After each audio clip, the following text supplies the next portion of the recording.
Remember this sutra. Circumstances will never always be positive. That is how the world is designed.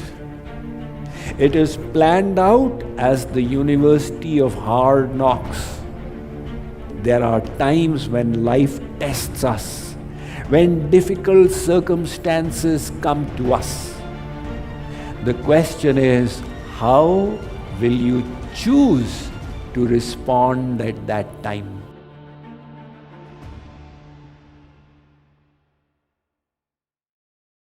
This mind of ours is the factory that creates thoughts. Thoughts are subtle bundles of energy that impact our health, that determine our attitude, that create our feelings of happiness and distress.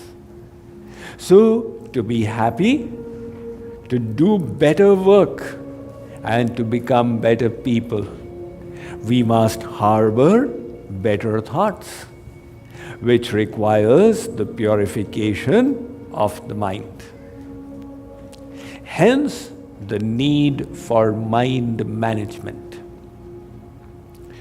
In order to manage your mind, you need to understand the gap between the environment and your mind. Very often, when we are not aware of that gap, we feel controlled by circumstances. We think that circumstances are able to disturb us without realizing that in any circumstance, you have the choice to choose the thoughts as you wish. Take the example of Sant Tukaram. He was a great saint of Maharashtra. His wife had a terrible nature. She used to keep fighting with him. So Mahabharat would continue at home all the time. One day there was nothing at home. And Sant Tukaram was doing his bhajan, Rukmini Vitthal, Rukmini Vitthal, Rukmini Vitthal. The wife burst forth on him, "What are you doing? Go and sit in your shop, earn something, there is nothing to cook out here." So Sant Tukaram obeyed the high command and he went to the shop. Now he earned his daily income, purchased some groceries. When he was coming back, he found some beggars, he kept giving to them in charity. And when he reached home, he only had one ganna, one sugar cane. He told his wife, "This is all I have got today." She got so mad at him, she lifted it and hit it on his head. It broke into two. You see, she must have really hit it hard for it to break into two. So, Sant Tukaram was not ruffled by it. He said, "Oh, it's split. Never mind, you take one, I will take one." We had to break it.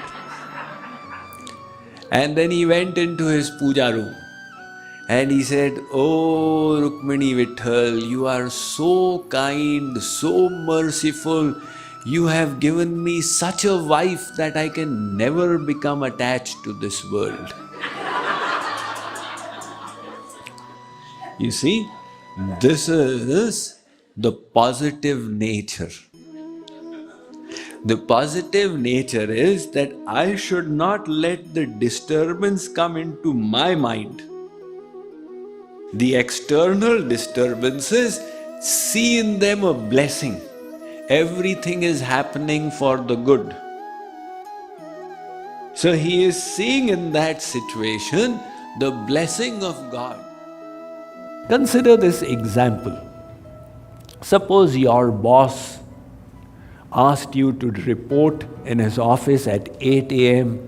for a work appraisal meeting, which you realized would be critical for you.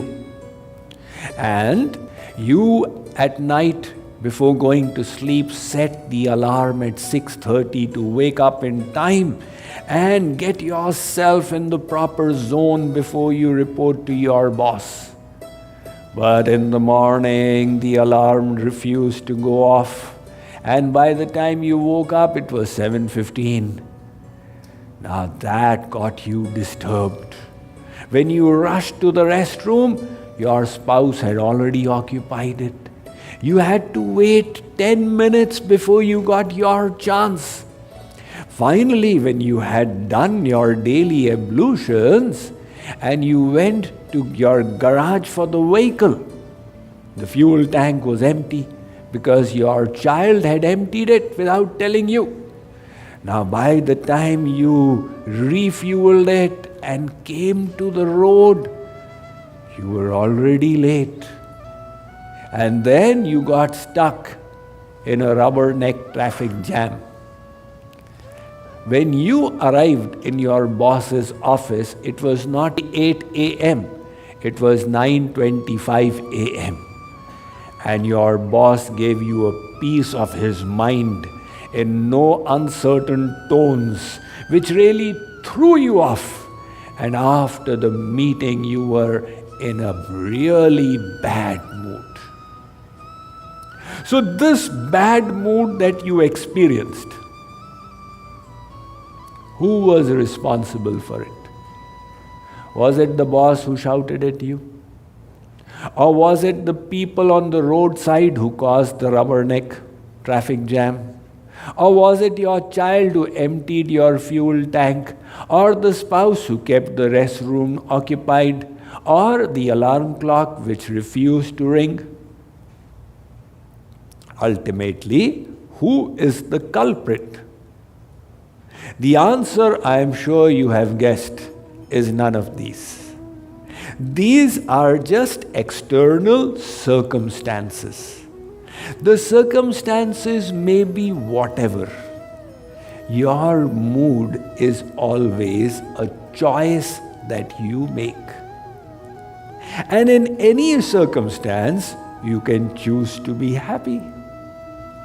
This is the gap between the circumstances and your thoughts. When we don't realize this gap, then we feel others are responsible for my negativity and my bitterness, etc., etc. Why are you feeling so down? It's all his fault, it is all her fault, it is all that person's fault. Look, circumstances will never always be positive. That is how the world is designed. It is planned out as the University of Hard Knocks.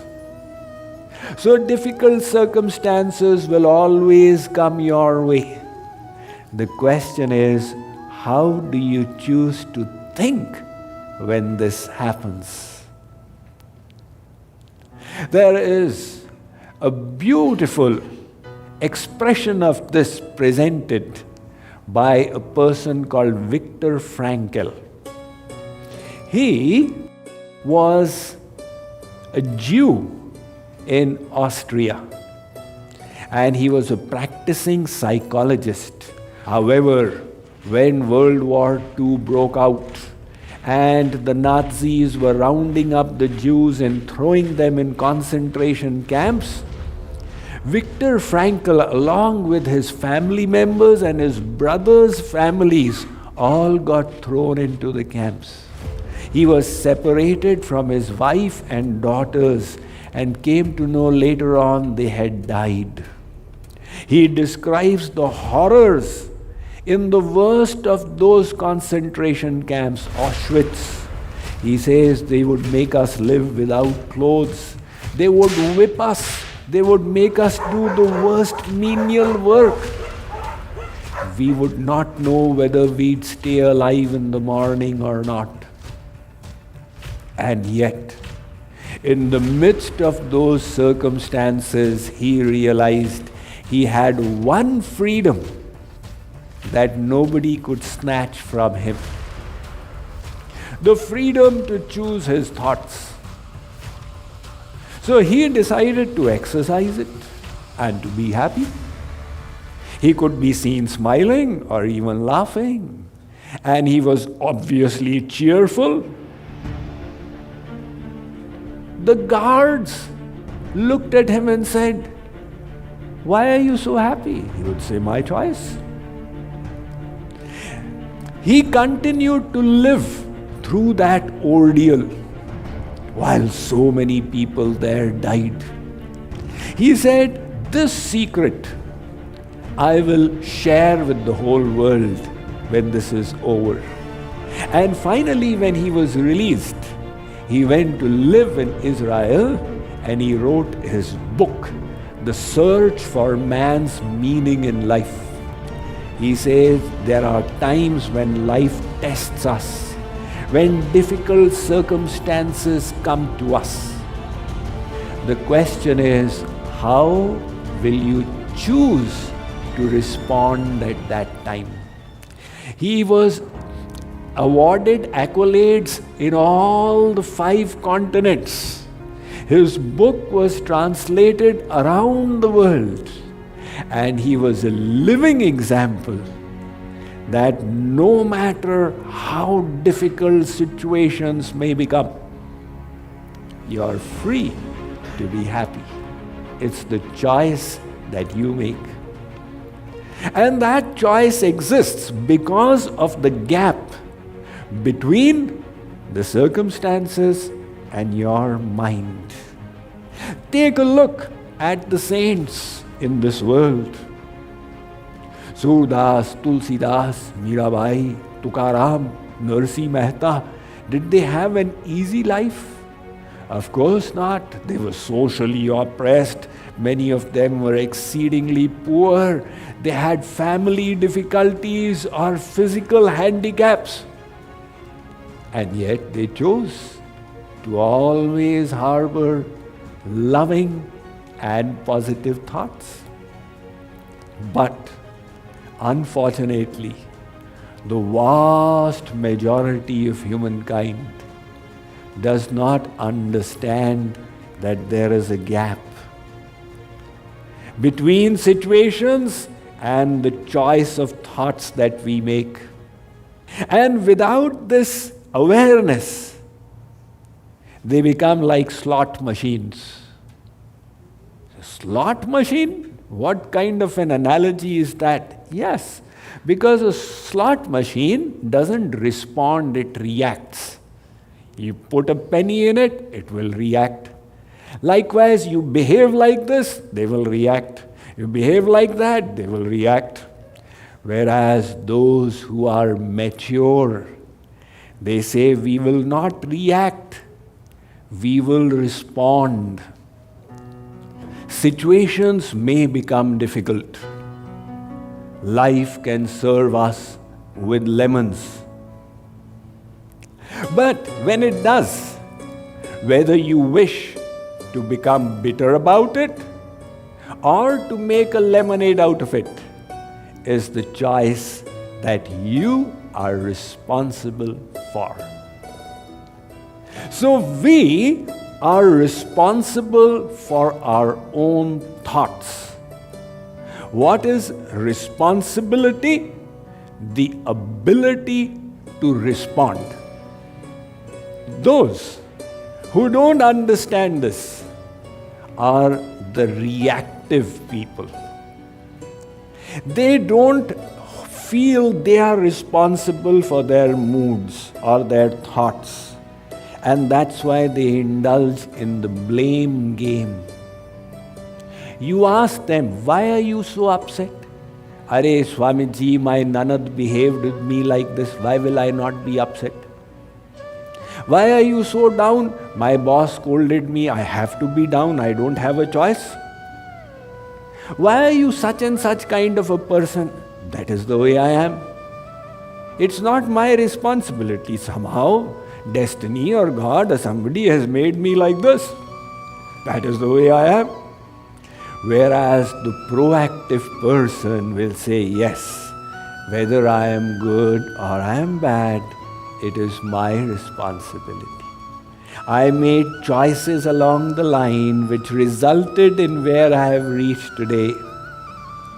And now I'll have to make different choices to become a better person and have a better future ahead of me. So these then are the proactive people. You will see a difference in the language between the proactive and the reactive people. The reactive people will say, I don't feel any love for my spouse. My love has gone down. So, what should Swamiji do? No, I am waiting for the love to come back up again. So they believe love will happen to me and then I'll fall out of it, without realizing they too have a responsibility. Love is not something that happens. Love is a verb where you choose to think well about others. You choose to be a good finder. You choose to have loving thoughts. Likewise in devotion as well, they will say, nowadays I don't feel much devotion to God and Guru. So, what is Swamiji supposed to do? Give you an injection? So, they are riding the waves of their feelings. Now, the feelings are on a roller coaster because they are created by the mind. And if you don't take charge of your mind, the mind will become your worst enemy. Look at the saints. The torment that Prahlad had to face, that Tulsidas had to face, people tried to kill them. And yet, they did not become bitter lemons. They were always blissful in consciousness of God. So, if we wish to progress further in the science of mind management, it can only happen when you make a decision that the state of my mind, I alone am responsible for it. And I need to start changing the thoughts that I harbor. If I am unhappy, I am responsible for it, period.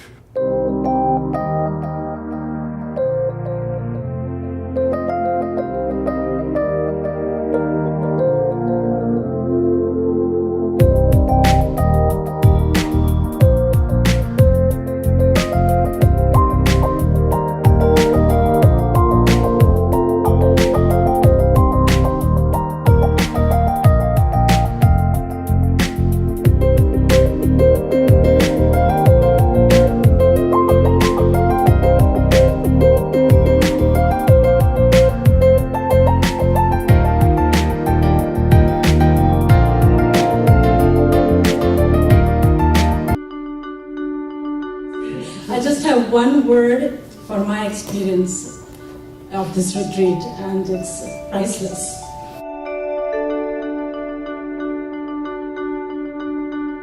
It's really one of the most amazing times of the year.